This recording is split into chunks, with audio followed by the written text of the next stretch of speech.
ഭാരതീയ ക്രൈസ്തവ ആചാര്യന്മാർ എന്ന ടൈറ്റിലിൽ ഇന്ന് നാം കാണുവാൻ പോകുന്നത് CMI സഭയിലെ ആദ്യത്തെ 5 മെത്രാന്മാരെ പറ്റിയാണ്. 1977 വടക്കേ ഇന്ത്യയിലെ 5 മിഷൻ രൂപതകളിൽ ഇവരെ മെത്രാന്മാരായി റോം നിയമിച്ചത്. അതിനുമുമ്പ് തന്നെ അവർ രൂപതകളിൽ എക്സാർക്ക് ആയിരുന്നു. എന്നുവെച്ചാൽ എപ്പിസ്കോപ്പൽ കർമ്മങ്ങളെല്ലാം അവർക്ക് അനുഷ്ഠിക്കാമായിരുന്നു. അതിൽ ഒന്നാമത്തെ ആളാണ് ബിഷപ്പ് ജോനസ് തളിയത്ത്. CMI സഭയ്ക്ക് ഏറെ കടപ്പെട്ടിട്ടുള്ള മനുഷ്യൻ. അദ്ദേഹത്തിന് SSLC ഫസ്റ്റ് റാങ്ക് ലഭിച്ച കുട്ടിയാണ്. വൈദികനാകുവാൻ അദ്ദേഹം തീരുമാനിച്ചു. ധർമ്മരാം ഏറ്റവും അധികം കടപ്പെട്ടിരിക്കുന്നത് ബിഷപ്പ് ജോനസ് തളിയത്തിനോടാണ്. ധർമ്മരാമിൻ്റെ എല്ലാമായിരുന്നു അദ്ദേഹം. ധർമ്മരാം എന്നുള്ള പേര് തന്നെ അദ്ദേഹം നിശ്ചയിച്ചതാണ്. ധർമ്മരാം, ധർമ്മത്തിൻ്റെ ആരാമം. അവിടെയുള്ള കെട്ടിട സമുച്ചയങ്ങൾ ഒക്കെ അദ്ദേഹത്തിൻ്റെ ഭാവനയിൽ നിന്ന് വന്നതാണ്. മാത്രമല്ല Christ college for Christ university അതിൻ്റെയും ആരംഭകൻ ബഹുമാനപ്പെട്ട ബിഷപ്പ് ജോനസ് തളിയത്താണ്. പിന്നീട് അദ്ദേഹം രാജകോട്ട് രൂപതയിൽ, മിഷൻ രൂപതയിൽ, ഗുജറാത്തിൽ പോയി അവിടെ ബിഷപ്പായിട്ടൊരു ബോർഡ് നല്ല കാര്യങ്ങൾക്ക് അദ്ദേഹം ആരംഭം കുറിച്ചു. അദ്ദേഹം ഒരു ഭാരതീയനായിരുന്നു, ഒരു നല്ല ദൈവശാസ്ത്രജ്ഞൻ, ഒരു നല്ല ഭരണാധികാരി. ഇതെല്ലാമായിരുന്നു അദ്ദേഹം. അദ്ദേഹത്തിൻ്റെ പ്രവൃത്തികൾ ഏറ്റവും മനോഹരവും അതുപോലെ തന്നെ ഏറ്റവും സംയോജിതവുമായിരുന്നു. അങ്ങനെ അദ്ദേഹം ഭാരതഭൂമിക്ക് വേണ്ടിയിട്ട് മിശിഹായുടെ രാജ്യം അവിടെ കൊണ്ടുവരുവാൻ വേണ്ടി അക്ഷീണം യത്നിച്ചിട്ടുള്ള ഒരു വലിയ വ്യക്തിയാണ്. 2 ബഹുമാനപ്പെട്ട ബിഷപ്പ് ജനുവാരിയൂസ് ധർമ്മരാമിൽ ഫിലോസഫി പ്രൊഫസറായിരുന്നു. അദ്ദേഹം എക്സാർക്കായി ഉയർത്തപ്പെട്ടപ്പോൾ പിന്നീട് 1977 ബിഷപ്പായി അദ്ദേഹം നിയമിക്കപ്പെട്ടു. നല്ല തത്വചിന്തകൻ, ഒരു പിതാവ്, ഒരു ഭാരതീയ ആചാര്യൻ, ഇതെല്ലാമായിരുന്നു അദ്ദേഹം. മഹാരാഷ്ട്രയിലെ ചാന്ദ രൂപത, അതായിരുന്നു അദ്ദേഹത്തിന് പുതിയതായിട്ട് ലഭിച്ചത്. മഹാരാഷ്ട്രയിലെ വാർധ വിനോബാവയുടെ ആശ്രമം, ഇത് ഈ രൂപത അതിർത്തിക്കുള്ളിലാണ്. വാർധയിലാണ് ഇപ്പോഴത്തെ CMI സഭയുടെ ഫിലോസഫേറ്റ്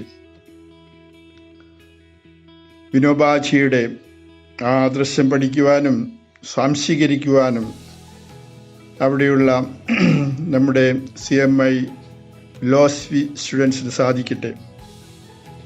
അതുപോലെ തന്നെ ആന്ധ്രയിലെ കുറേ ഭാഗങ്ങളും അന്ന് ചാന്ദാരൂപതയുടെ ഭാഗമായിരുന്നു.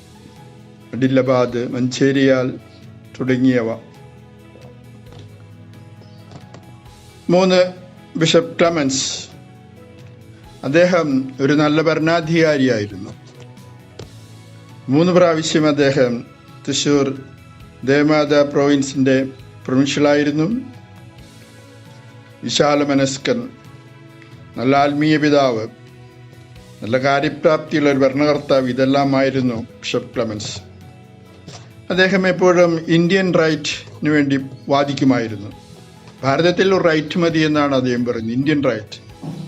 തോമസ് ലിഹായുടെ ഇന്ത്യൻ റൈറ്റ്. ഭാരതീയ പാരമ്പര്യത്തോടും തത്വചിന്തയോടും സംസ്കാരത്തോടും അതീവ താല്പര്യവും അതിനോടുള്ള ഒരു കടപ്പാടും അദ്ദേഹത്തിൻ്റെ ജീവിതത്തിൽ നമുക്ക് കാണുവാനായിട്ട് സാധിക്കും.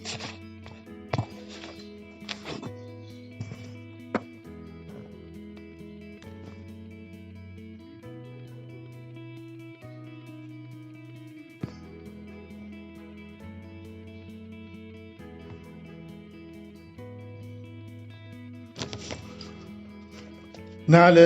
Bishop Grecian Mundadan. തേവര കോളേജിൽ പ്രൊഫസറായി ജോലി ചെയ്യുന്ന അവസരത്തിലാണ് ഗ്രേഷ്യൻ മുണ്ടാടൻ അച്ഛനെ ബിജ്നൂർ രൂപതയുടെ ബിഷപ്പായിട്ട് തിരഞ്ഞെടുത്തത്. ഭാരതത്തിലെ ഉത്തരാഖണ്ഡ് ഡിസ്ട്രിക്ട് ഭാരതീയ പൈതൃകത്തിൻ്റെ ഈറ്റില്ലമാണത്. ഋഷികേശ്, ഹരിദ്വാർ, ഗംഗോത്രി ഇങ്ങനെയുള്ള പുണ്യസ്ഥലങ്ങൾ, ഭാരതീയരുടെ പുണ്യസ്ഥലങ്ങൾ ഈ പ്രദേശത്താണ്. അവിടെ ഒരു തീർത്ഥാടകനായിട്ട് അദ്ദേഹം ജീവിച്ചു. ധാരാളം തീർത്ഥാടകർ അവിടെ വരുന്ന ഒരിടമാണ് ബിജ്നോർ രൂപത. ബിജ്നോറിൽ അദ്ദേഹം ഒരു മഹത്തരമായിട്ടുള്ള ഒരു കത്തീഡ്രൽ സ്ഥാപിച്ചിട്ടുണ്ട്. അത് വളരെ പ്രസിദ്ധമാണ്. ഭാരതീയ പൈതൃകം മുറ്റി നിൽക്കുന്ന ഒരു ആരാധനാലയം. CMAക്കാരുടെ മിഷൻ തിയോളോഗേറ്റിൻ്റെ ഒരു ഭാഗം ഋഷികേശിലാണ്. ഇപ്പോൾ ഋഷികേശിൽ ഒരു ആശ്രമമുണ്ട്. നമുക്ക് വന്ദന മാതാജി രൂപം കൊടുത്ത ആശ്രമം ഇപ്പോൾ ബഹുമാനപ്പെട്ട കൊച്ചുമുട്ടമച്ചൻ നടത്തിക്കൊണ്ടുപോകുന്നു. അടുത്തത് ബിഷപ്പ് പൗളിനസ് ചീരകത്ത്. ധർമാരാമിൽ അദ്ദേഹം പ്രൊഫസറായിരുന്നു. പിന്നീട് സെന്റ് ജോസഫ് പ്രോവിൻസിന്റെ പ്രൊവിൻഷ്യലായി. ഇന്നത്തെ ഛത്തീസ്ഗഡ് ഡിസ്ട്രിക്റ്റാണ്, മധ്യപ്രദേശിലെ ഛത്തീസ്ഗഡ് ഡിസ്ട്രിക്റ്റാണ് ബിജ്നോർ രൂപത. പാവപ്പെട്ടവർ തിങ്ങിപ്പാർക്കുന്ന ഭൂവിഭാഗം പാവപ്പെട്ടവരെ സമുദ്ധരിക്കുവാൻ വേണ്ടിയും അവിടെ അദ്ദേഹം പല പ്രോജക്റ്റുകൾ നടപ്പിലാക്കി ഒരു വലിയ രൂപതയാക്കി. അതിപ്പോൾ വളർന്നുകൊണ്ടിരിക്കുന്നു. അങ്ങനെ CMI സഭയിലെ 5 മിഷനറി മെത്രാന്മാർ. അവിടാണ് ആദ്യം സീറോ മലബാർ സഭയിൽ നിന്നും മിഷണറി ബിഷപ്സായിട്ട് നോർത്ത് ഇന്ത്യയിൽ ആദ്യം പോയത്. പിന്നീട് മറ്റ് സഭകളിൽ നിന്നെല്ലാം ധാരാളം ബിഷപ്സ് പോയി അവിടെ ദൈവത്തിൻ്റെ രാജ്യം, ക്രിസ്തുവിൻ്റെ രാജ്യം വളർത്തിക്കൊണ്ടിരിക്കുന്നു. അങ്ങനെ ആദ്യം പോയ ഈ 5 പേർ മിഷണറി ബിഷപ്സ്, അവർ സിറോ മലബാർ സഭയ്ക്ക്, സെന്റ് തോമസിന്റെ ആ അപ്പസ്തോലിക സഭയ്ക്ക് നല്ല മാർഗനിർദ്ദേശങ്ങളും നല്ല വഴികാട്ടികളുമായിരുന്നു.